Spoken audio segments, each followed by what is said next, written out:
SmallApartmentInvestors.com. Cordell's the name. Check out the website.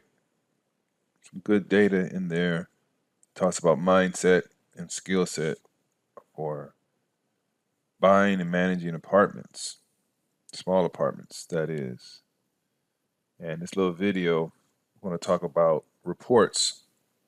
So if you have a property and it's managed by a third party, a property management company, there are certain things that they do to inform you on the health of your property, what's going on with your property. And what they will do is they'll provide you a report. And the purpose of the report is to portray past events accurately. And it gives you financial data as well to look at. So it could be information about expenditures, anything that's going on with the property.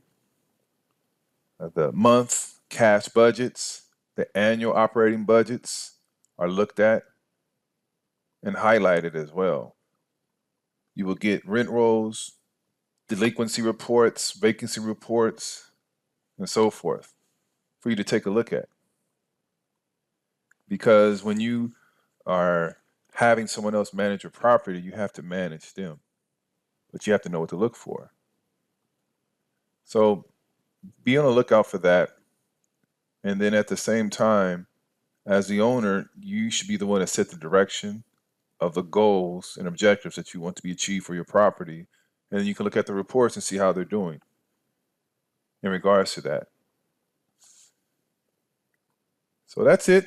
Very quick, very easy. All right, SmallApartmentInvestors.com.